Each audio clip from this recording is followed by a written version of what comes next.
দেখবো কেমন হয়েছে ডিমগুলো। তারপর সে ডিমগুলো তোমার খেয়ে নিল। সে তোমার ডিমগুলোকে চোখের পলকেই খেয়ে নিল। আমি কিছুই বলতে পারলাম না। হাসি কান্না করতে করতে বলছে, আমার ভাগ্যটাই খারাপ। আমার ছানাদের জন্য আমি কিছুই করতে পারলাম না। কেঁদো না হাসি দিদি, তুমি কেঁদো না। তুমি কাঁদলে আমার মনটা খুব খারাপ হয়। তারপর কচ্ছপের মাথায় একটা বুদ্ধি এলো।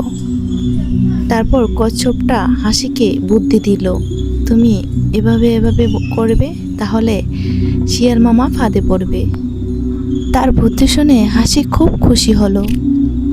তারপর হাসি বলল, তাহলে আমি সব কিছুর প্রস্তুতি নেই।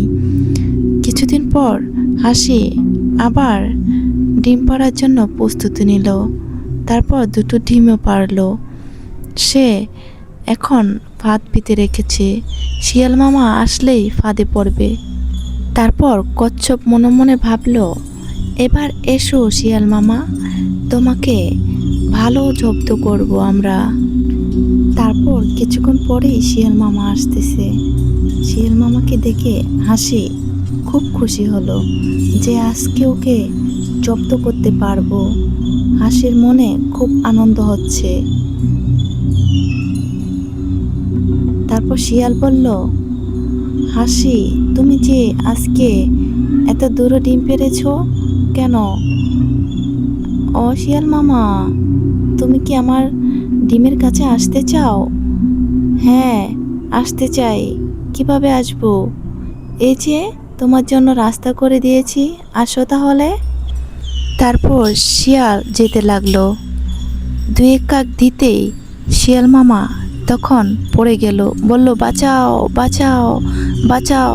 তারপর হাসি বলল, এখন আর তোমাকে কেউ বাঁচাবে না। এই যে দুষ্ট পাজি শিয়াল, তুমি আমার দুবার ডিমগুলো খেয়ে নিয়েছো, আমার স্বপ্নগুলোকে ভেঙে দিয়েছো। আমার বুকে খুব কষ্ট।